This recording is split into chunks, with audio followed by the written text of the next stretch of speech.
Hello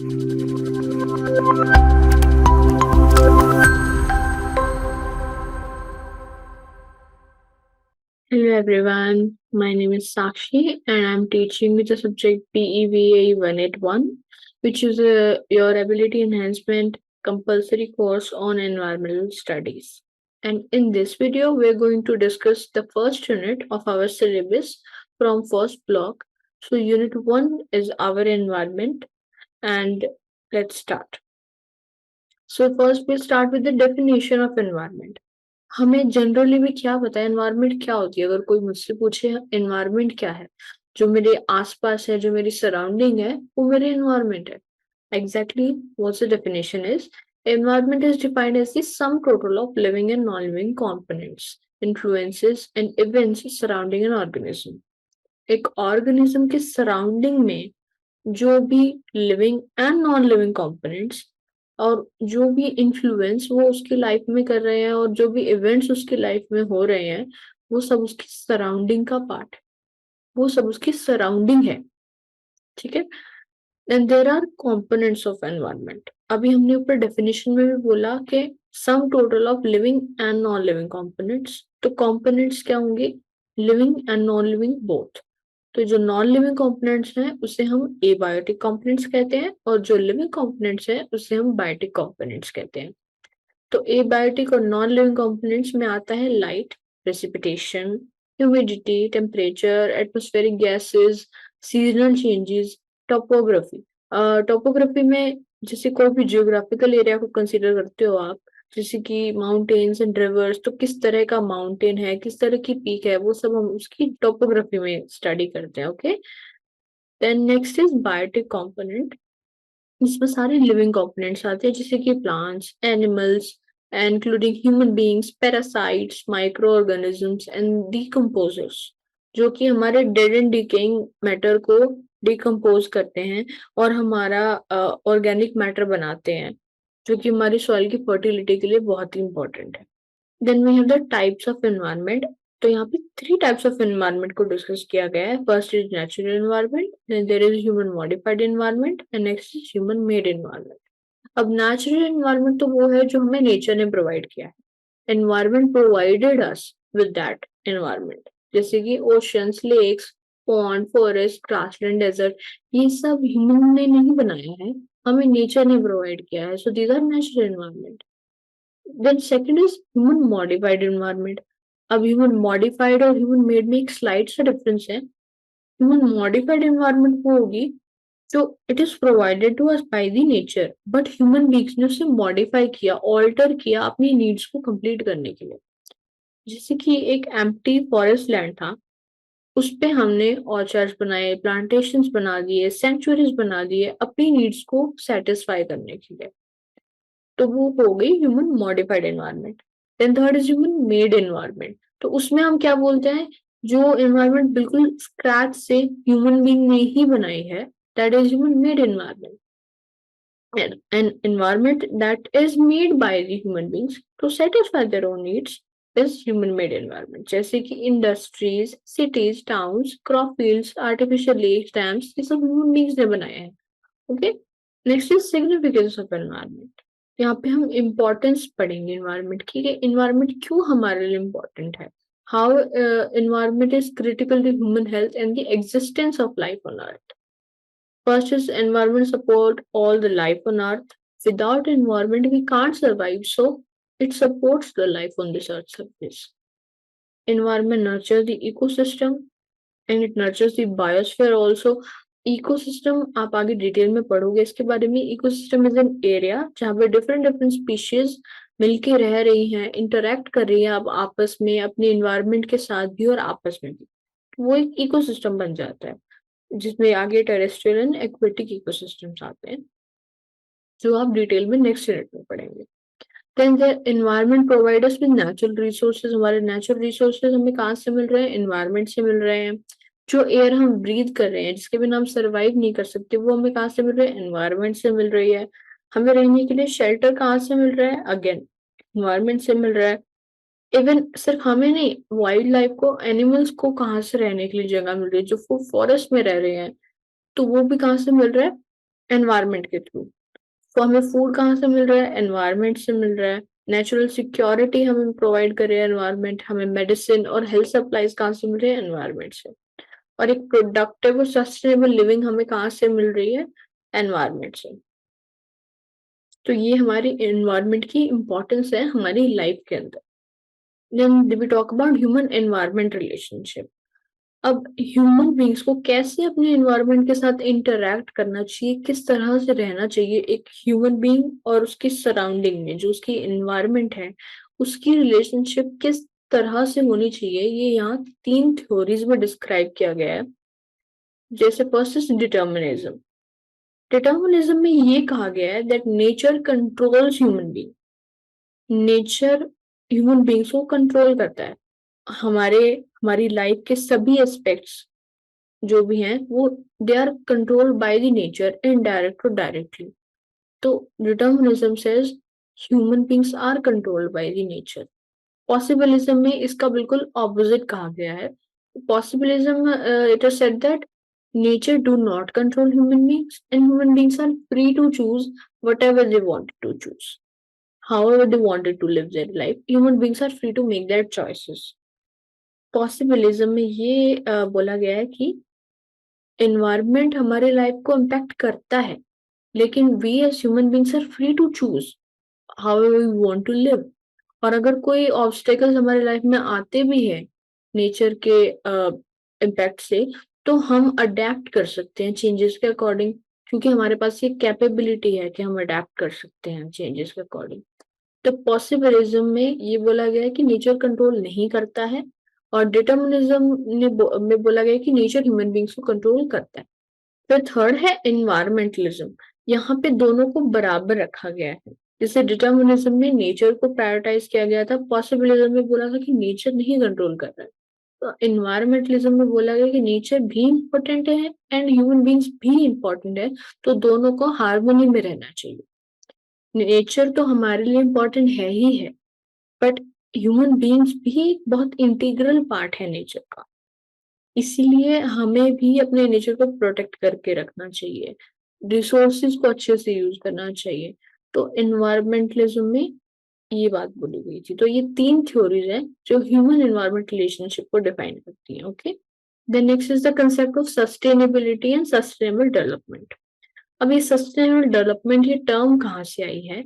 एक report बनाई गई थी जिसका नाम था आवर कॉमन फ्यूचर, और ये WCED world commission on environment and development ने बनाई थी, and it is shared by Norwegian prime minister Gro Harlem ब्रनलैंड।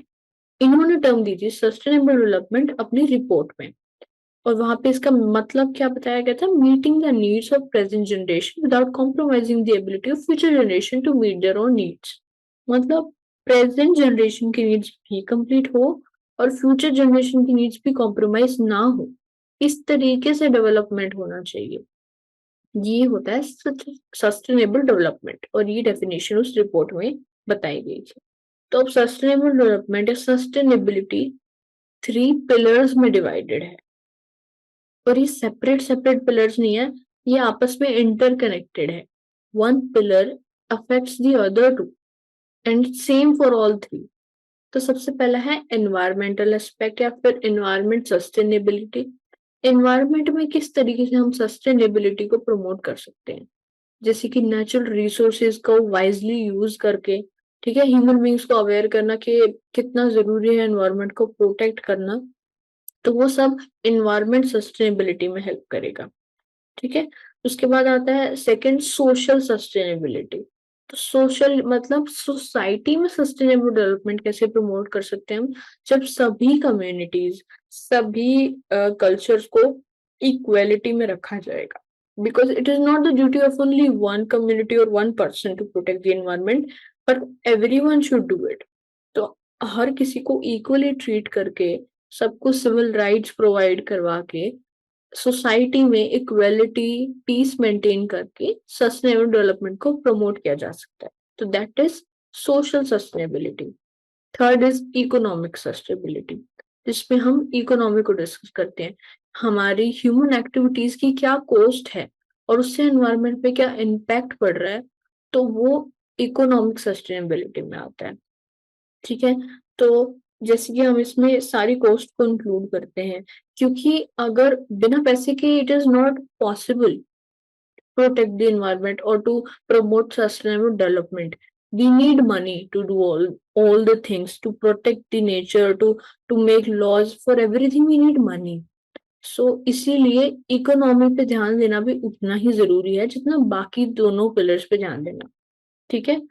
तो क्योंकि अगर हमारे पास मनी होगी, अगर हम इकोनॉमी को मेंटेन करके रखेंगे, तभी हम उन सारी पॉलिसीज को फॉलो कर पाएंगे, तभी हम सस्टेनेबल डेवलपमेंट को प्रमोट कर पाएंगे। तो ये तीन पिलर्स हैं and they are also interconnected. ठीक है। एक का बाकी दो पे इफेक्ट है। तो ये तीन पिलर्स हैं सस्टेनेबिलिटी के। Next are goals of sustainable development. अब जो यूनाइटेड नेशन है उसने 17 गोल्स डिसाइड किए हैं कि जब ये गोल्स पूरे होंगे देन वी कैन से कि हम सस्टेनेबल डेवलपमेंट कर रहे हैं। तो फर्स्ट इज नो पॉवर्टी। अगर कहीं पे भी पॉवर्टी नहीं होगी, जीरो हंगर होगा, कोई भी भूखा नहीं रहेगा। गुड हेल्थ एंड वेलबींग, सबकी गुड हेल्थ और वेलबींग को अगर कंसीडर किया जाएगा। क्वालिटी एजुकेशन जो कि सबका राइट है, सबको क्वालिटी एजुकेशन प्रोवाइड की जाएगी। जेंडर इक्वालिटी रखी जाएगी, not just for two genders but for all the genders that are there. Clean water provide किया जाएगा, सैनिटाइजेशन पे ध्यान दिया जाएगा। अफोर्डेबल एंड क्लीन एनर्जी को अगर प्रमोट किया जाएगा, बिकॉज अभी जो हम सोर्सेज यूज करें एनर्जी के, they are not clean energy sources. Petroleum and all these energy sources are polluting our environment. But we can use clean energy sources like solar energy, wind energy, CNG also on clean energy source, but not the other. Decent work and economic growth होगा अगर industry innovation infrastructure भी promote होगा, because इसके बिना भी तो हम development नहीं कर सकते ना। जरूरी तो ये भी है, बट इस तरीके से डेवलपमेंट हो कि एनवायरमेंट को कोई भी हार्म नहीं पहुंच रहा है। Next is reduce inequalities. Inequality ना हो सोसाइटी में कोई भी। सस्टेनेबल सिटीज बनाई जाए, कम्युनिटीज बनाई जाए। ठीक है। रिस्पॉन्सिबल कंजप्शन एंड प्रोडक्शन हो। ठीक है। अगर सब में बराबरी से हर रिसोर्स का कंजप्शन हो, रिस्पॉन्सिबल हो जाए सब अगर इस चीज के लिए, then there is climate action, because climate change is also very big problem. अगर हम क्लाइमेट एक्शन पे ध्यान दें, life below the water, aquatic life को अगर प्रोटेक्ट किया जाए, and life on the land. अब जितनी important below the water life है, उतनी ही लैंड के ऊपर वाली लाइफ भी इंपॉर्टेंट है। सो अगर हम उसको प्रोटेक्ट करें और peace, justice and strong institution को प्रमोट करें and partnership for the goal, because कोई एक पर्सन या एक कंट्री नहीं कर सकती है सस्टेनेबल डेवलपमेंट। ये सब तभी पॉसिबल होगा जब सब मिलके एफर्ट्स करेंगे। तो अगर ये 17 गोल्स पूरे होते हैं then we can say sustainable development हो रही है। So these are the 17 goals of sustainable development. अब ये है, अगर हमें सस्टेनेबल डेवलपमेंट करनी है तो उसके लिए हमें अपने सोसाइटीज में कुछ ट्रांजिशन लानी पड़ेगी, बिकॉज एज इट इज तो जो सिचुएशन है उसमें पॉसिबल नहीं है कि सस्टेनेबल डेवलपमेंट हो। If we want to do sustainable development then we have to do this transitions also.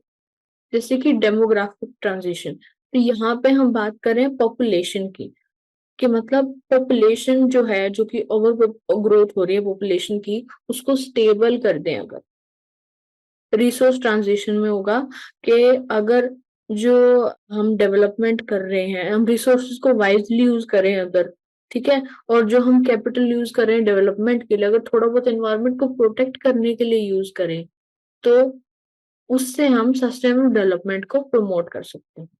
Then there is technological transition, जहाँ पे हम बोल रहे हैं कि अगर टेक्नोलॉजी इन्वायरमेंट फ्रेंडली हो, बिकॉज अभी तो बहुत टेक्नोलॉजी ऐसी है जो एनवायरमेंट को सिर्फ पॉल्यूट ही कर रही है, बट ऐसी टेक्नोलॉजी अगर हम यूज करें जो कि एनवायरमेंट फ्रेंडली हो, तो उससे हम सस्टेनेबल डेवलपमेंट अचीव कर सकते हैं। Then there is political transition and community transition also.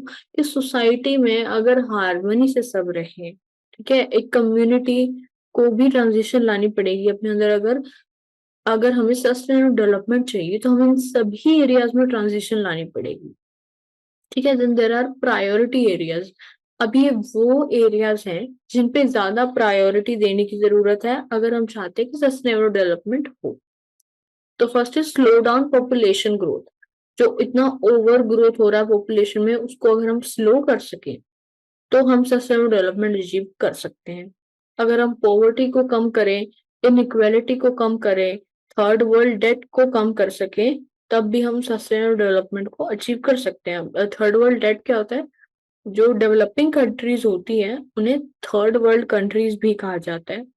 और डेवलपिंग कंट्रीज जो डेट ले रही हैं डेवलप्ड कंट्रीज से अपने डेवलपमेंट को प्रमोट करने के लिए, तो वो बहुत ही ज्यादा डेप्थ है, जितना तो हम कंसीडर भी नहीं कर सकते कितना होगा, क्योंकि developing countries are also more in number.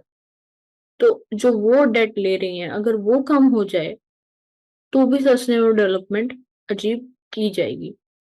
Agriculture को सस्टेनेबल बना के, बिकॉज अभी हम जो एग्रीकल्चर में प्रैक्टिसेस यूज कर रहे हैं they are not all sustainable and also polluting our environment. जैसे कि हम जो पेस्टिसाइड्स और जो भी हर्बिसाइड्स और जो भी हम यूज कर रहे हैं, फर्टिलाइजर्स यूज कर रहे हैं, सभी हमारे एनवायरमेंट को पोल्यूट कर रहे हैं। तो अगर हम सस्टेनेबल वे में एग्रीकल्चर करें, ठीक है, अपने फॉरेस्ट को प्रोटेक्ट करें, अदर हैबिटेट्स को प्रोटेक्ट करें, वाटर और एनर्जी को सस्टेनेबली वाइजली यूज करें, बिकॉज हम रिसोर्सेज को इतना बुरी तरीके से यूज कर रहे हैं कि वो एक दिन खत्म हो जाएंगे और हमारे फ्यूचर जनरेशन के कुछ बचेगा नहीं, तो वो तो सस्टेनेबल नहीं होगा। तो हमें अपने यूज करने के तरीके को बेटर करना पड़ेगा, हमें वाइजली यूज करना पड़ेगा, तभी सस्टेनेबल डेवलपमेंट अचीव होगी। Make water use sustainable, water को सस्टेनेबल, वाटर स्कैर्सिटी तो कितनी बड़ी प्रॉब्लम है, सो ऑब्वियसली हमें वाटर को भी सस्टेनेबल यूज करना पड़ेगा। और वेस्ट जनरेशन भी कम करनी पड़ेगी। वेस्ट मैनेजमेंट के बारे में भी आप आगे पढ़ेंगे, क्योंकि वो भी बहुत बड़ी प्रॉब्लम है और उसको ठीक किए बिना भी हम सस्टेनेबल डेवलपमेंट नहीं कर सकते। तो ये सभी एरियाज में अगर हम सुधार कर सके तो हम सस्टेनेबल डेवलपमेंट अचीव कर पाएंगे। Okay, next is multidisciplinary nature of environmental studies. अब आप जो ये सब्जेक्ट पढ़ रहे हैं environmental studies, it is multidisciplinary in nature. What is the meaning of multidisciplinary? एक सब्जेक्ट जहाँ पे अलग अलग डिसिप्लिन से थोड़ा, आप एनवायरमेंटल स्टडीज जब आप पढ़ते हैं तो आप थोड़ा बायोलॉजी के बारे में भी पढ़ते हैं, ठीक है, थोड़ा आप एंथ्रोपोलॉजी के बारे में भी पढ़ते हैं, ठीक है, किस ह्यूमन बींग किस तरीके से बिहेव करते हैं, इंटरेक्ट करते हैं, वो आपके एंथ्रोपोलॉजी में आता है, तो आप वो भी पढ़ते हैं, ठीक है। हिस्ट्री एंड आर्कियोलॉजी के बारे में भी पढ़ते हैं, थोड़ा थोड़ा सोशल साइंस का पढ़ते हैं, ज्योग्राफी के बारे में भी पढ़ते हैं, जो हम इन्वायरमेंटल स्टडीज को पढ़ते हैं, ठीक है। हम एनवायरमेंटल लॉज और उनके बारे में पढ़ते हैं, तो हम लॉ और लीगल एस्पेक्ट्स भी पढ़ते हैं, मैथ्स और स्टेटिस्टिक्स भी यूज होता है। तो एक ही सब्जेक्ट में हर सब्जेक्ट से, हर डिसिप्लिन से थोड़ा थोड़ा पार्ट आप पढ़ते ही हैं। तो इन्वायरमेंटल साइंस एक ऐसा सब्जेक्ट है जो कि मल्टी डिसिप्लिनरी, आप इसकी नॉलेज आपको तभी आएगी जब आपको बाकी सारे सब्जेक्ट्स का भी आपको पढ़ना पड़ेगा। So it has the nature multi disciplinary, क्योंकि इसमें सभी सब्जेक्ट्स का थोड़ा थोड़ा रोल है, ठीक है। अब है इम्पोर्टेंस क्या है, सब्जेक्ट को पढ़ने की इम्पोर्टेंस क्या है, किस तरीके से हमारी लाइफ में इम्पोर्टेंट है। एक तो environmental issues are international importance. जो एनवायरमेंटल इश्यूज हैं वो सिर्फ आपकी या मेरी प्रॉब्लम नहीं है, it is important for the whole world, ठीक है। तो वो हम कैसे समझेंगे जब हम इन्वायरमेंटल स्टडीज के बारे में पढ़ेंगे। Emergence of problem in the wake of modernization and development. हमें, हम डेवलपमेंट और मॉडर्नाइजेशन में इतना सब कुछ कर रहे हैं और हमारे इन्वायरमेंट को उसकी वजह से कितना कुछ हार्म हो रहा है, वो सब हमें कैसे पता चलेगा जब तक हम इन्वायरमेंटल स्टडीज नहीं पढ़ेंगे, इन्वायरमेंट के बारे में अवेयर नहीं होंगे, तो हमें नहीं पता होगा कि हमारे एक्शंस कितने गलत हैं। Explosive increase in population is also problem. ये हमें कैसे पता चलेगा? जब हम इन्वायरमेंटल स्टडीज के बारे में पढ़ेंगे। Need for an alternative solution, हमें पता कैसे चलेगा कि हमारे एक्शंस गलत हैं और हमें एक ऑल्टरनेटिंग सॉल्यूशन की नीड है, ठीक है, तो वो भी इन्वायरमेंटल स्टडीज के थ्रू हमें पता चलेगा। Need for wise planning and development, development करने के लिए एक वाइज प्लानिंग होनी बहुत जरूरी है। वो भी हमें कैसे पता चलेगा? जब हम एनवायरमेंटल स्टडीज के बारे में पढ़ेंगे, एनवायरमेंट के बारे में पढ़ेंगे। तो सब्जेक्ट तो ये बहुत ही ज्यादा इंपॉर्टेंट है हमारे लिए, ठीक है। So this is all about unit 1 and I hope आप लोगों की डाउट क्लियर हो जाएंगे इसको वीडियो को सुनने के बाद and all the terms are clear. Next unit will cover in next video. Thank you.